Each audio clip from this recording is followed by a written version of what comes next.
Good morning, students. I once again welcome you all in this History and Political Science session of Standard 10th. In the previous class, we have started with lesson number 8, Tourism and History. And in the first part, we have studied about tourism in the past. We have studied how this tourism was prevalent since very ancient time. Today, we are going to deal with the types of tourism. You may please refer your textbook page number 53.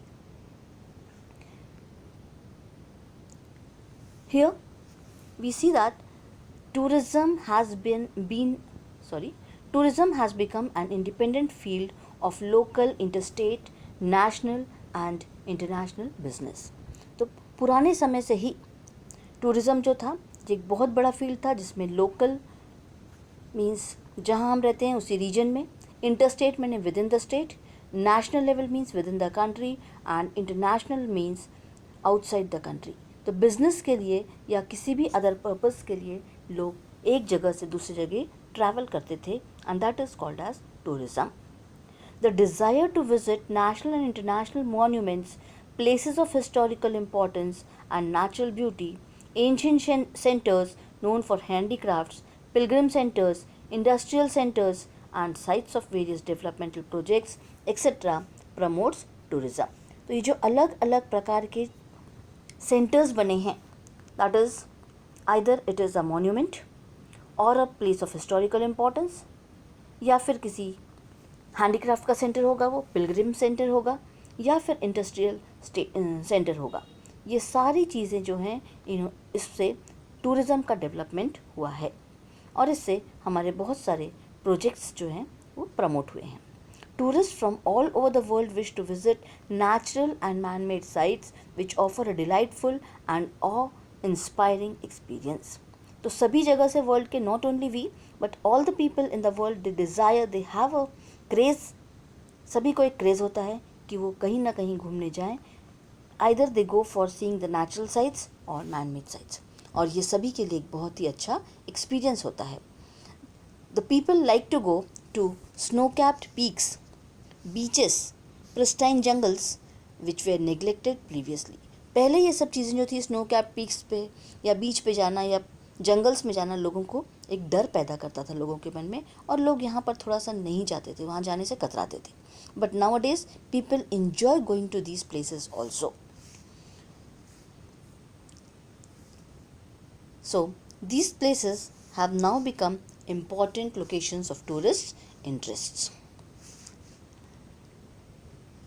Mass media began to make special audio-visual presentations highlighting places of tourist interest.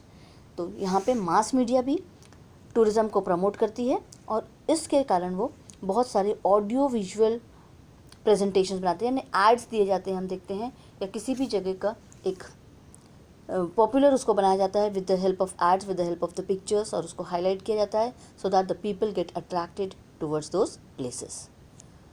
और इन सब चीज़ों के ऊपर based tourism को हमने broadly उसके divisions जो किए हैं, that can be a local tourism, interstate tourism, then international tourism, religious tourism, historical tourism, health tourism, science tourism, agro tourism, sports tourism and tourism based on special events.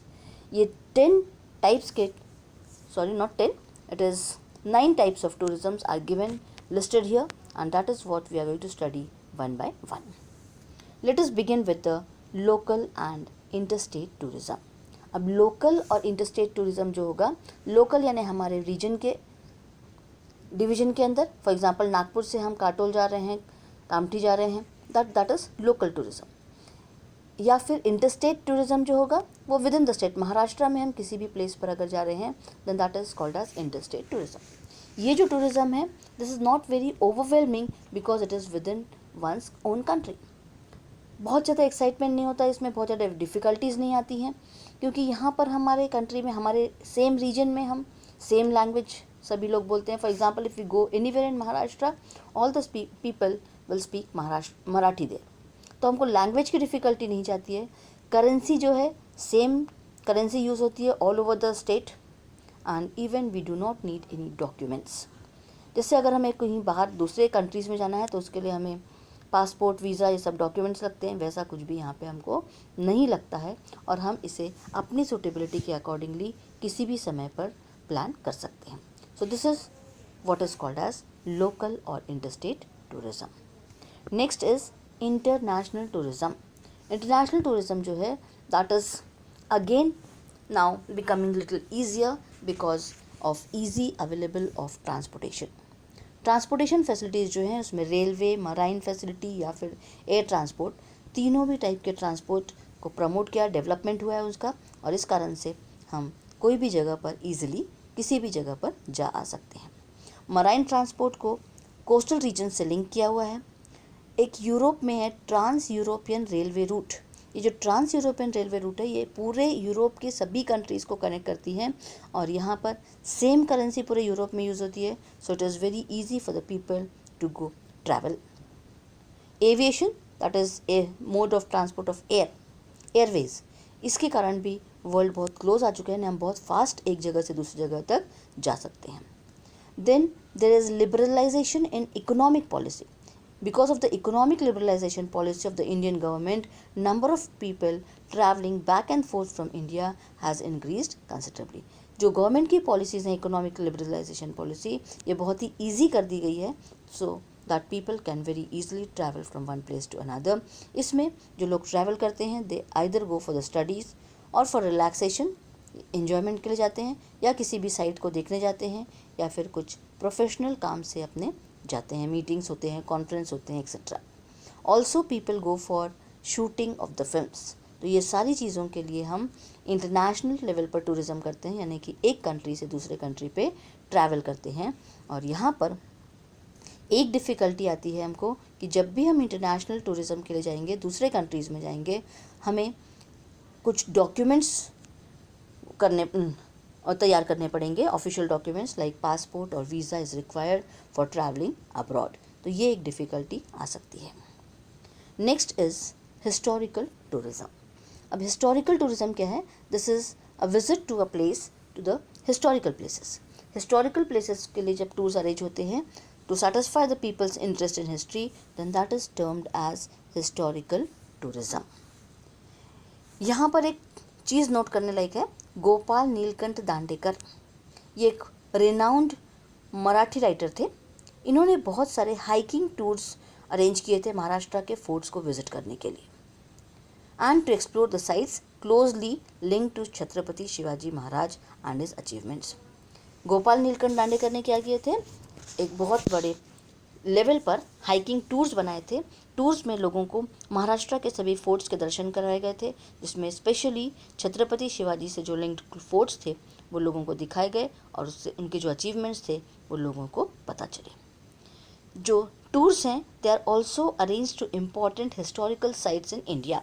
अब महाराष्ट्र में तो बहुत सारे forts हैं, लेकिन इसके अलावा दूसरे जगह पर, फॉर एग्जांपल राजस्थान में कुछ फोर्ट्स हैं, महात्मा गांधी के आश्रम हैं, आचार्य विनोबा भावे के आश्रम हैं, या फिर कुछ इम्पॉर्टेंट प्लेसेस जो हैं हमारे इंडियन वॉर ऑफ इंडिपेंडेंस के समय के, वो सारी चीज़ों को दिखाने का काम भी, देखने के लिए भी लोग एक जगह से दूसरी जगह जाते हैं and these are all related to history, इसलिए हम इसे हिस्टोरिकल टूरिज्म कहते हैं।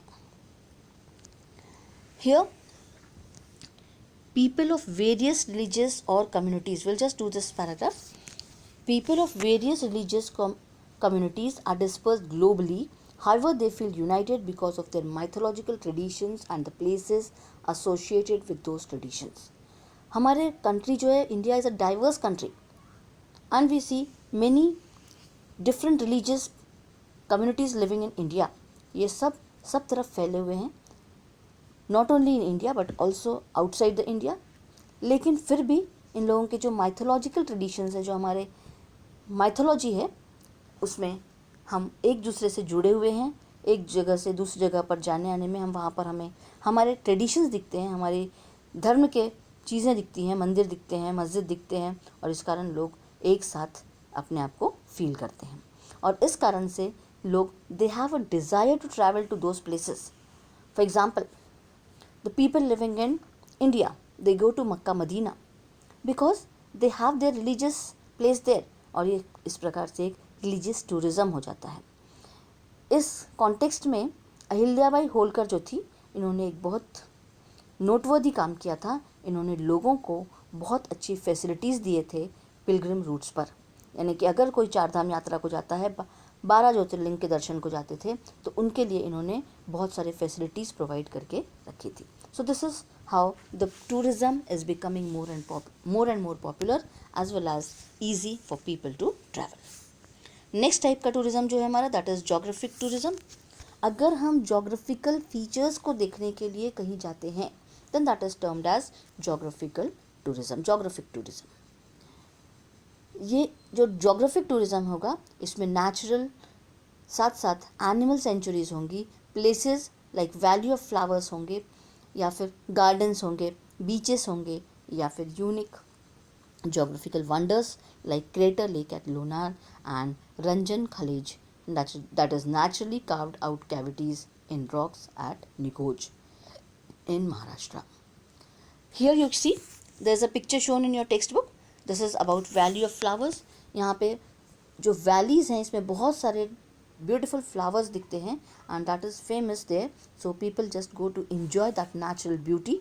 That is a geographical feature of these valleys. इसी प्रकार से बीच जो है, ये भी एक नेचुरल वे से नेचुरल चीज़ें हैं, नेचुरल प्लेसेस हैं। साथ साथ में if you know about Lonar lake in Maharashtra में जो लोनार लेक बना हुआ है, that is form due to a crater. वो जोग्राफिकल फैक्टर्स के कारण वहाँ पर बना हुआ है। Even a Maharashtra plateau, this is formed out of the volcanic eruptions we have studied in the 8th and 9th class. जो वॉल्केनिक इरप्शंस हुए थे हमारे, उसका जब लावा कूल डाउन हुआ था, तो हमारा महाराष्ट्र प्लेटू बना था।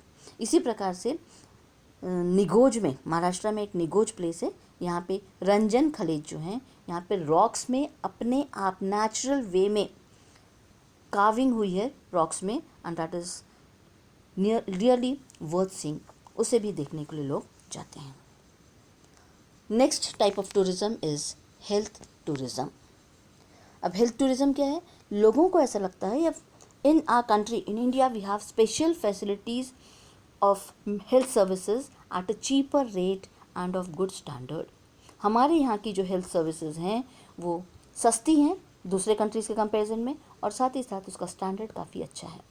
तो बहुत सारे फॉरेनर्स जो हैं वो प्रेफर करते हैं कि मेडिकल फैसिलिटीज़ के लिए या हेल्थ सर्विसेज के लिए इंडिया आएँ। And that is when they travel from the other country to India, that is termed as health tourism, क्योंकि वो हेल्थ सर्विसेज के लिए इंडिया आ रहे हैं। साथ ही साथ यहाँ पर हमारा जो इंडिया है, इसके जो क्लाइमेटिक कंडीशंस हैं ये बहुत ही फेवरेबल हैं। India is a tropical country यानी यहाँ पर हमारे जो वेस्टर्न कंट्रीज़ हैं वहाँ पे बहुत ज़्यादा ठंड होती है, वहाँ पे कभी कभी महीनों तक उनको सनलाइट नहीं मिलती है। तो इंडिया में सनलाइट बहुत इजीली अवेलेबल होती है, तो सनलाइट एंजॉय करने के लिए लोग दूसरे कंट्रीज़ से, हमारे कंट्रीज़ में, कोल्ड कंट्रीज़ से इंडिया में आते हैं। So that is again health facility that is favourable for them. इसके अलावा जो हमारे कंट्रीज़ में योगा होता है या आयुर्वेदिक थेरेपी अभी स्टार्ट हुई है, इसको बहुत प्रमोशन मिल रहा है, that is also very very favourable and people come to take these therapies also to India. So this was about the health tourism. Next type of tourism is agro-tourism. अब agriculture, you know India is an agricultural based country. India पूरा के पूरा agriculture के ऊपर based country है, और इसलिए यहाँ पर एग्रो टूरिज़म जो है वो बहुत ज़्यादा रैपिडली बढ़ रहा है, specially meant for the urban population में सिटी के जो लोग हैं, इन लोगों को रूरल लाइफ जो है, गांव की लाइफ कैसी होती है, एग्रीकल्चर कैसा होता है, वहाँ कितनी फ्रेश एयर मिलती है गांव में, all these things attract the people of the cities towards the villages. तो urban people move towards the rural areas. Also बहुत सारे फार्मर्स के लिए ऐसे रिसर्च सेंटर्स बनाए गए हैं, यूनिवर्सिटीज़ बनाई गई हैं, where the farmers get knowledge about the new technologies, और इसलिए भी लोग वहाँ पर जाते हैं, and that is a type of agro-tourism. Coming to the next type, that is sports tourism. Sports tourism was developed in the 20th century. 20वीं शताब्दी में इसको ज़्यादा डेवलपमेंट मिला था। जब ओलंपिक्स या दूसरे इंटरनेशनल और नेशनल लेवल के स्पोर्ट्स चैम्पियनशिप शुरू हुई थी। वर्ल्ड चेस चैम्पियनशिप या इंटरनेशनल क्रिकेट टूर्नामेंट्स जो होते हैं, ये सब को देखने के लिए लोग, इन इवेंट्स को देखने के लिए लोग एक जगह से दूसरी जगह जाते हैं, and that is termed as sports tourism. Car rallies national level पर जो होती हैं, महाराष्ट्र में केसरी रेसलिंग कॉम्पिटिशन्स होती हैं स्टेट लेवल पर। Also you see nowadays we have IPL। तो ये सारे चीज़ों के कारण लोग, ये स्पोर्ट्स रिलेटेड इवेंट्स हैं, इसमें लोग एक जगह से दूसरी जगह ट्रैवल करते हैं, and that is what is termed as sports tourism. ये थे कुछ स्पेशल पर्पस के, कुछ पर्टिकुलर पर्पस के लिए हम ट्रैवल कर रहे हैं, and they were termed as different tourism related to the subject of the travelling. Then we have tourism of special on special events. कभी कभी कुछ स्पेशल इवेंट्स ऑर्गेनाइज होते हैं और उसके लिए लोग ट्रैवल करते हैं, then that is called as tourism based on special events. For example in 21st century बहुत सारे इवेंट्स शुरू हुए हैं टूरिज्म प्रमोट करने के लिए। They are film festivals,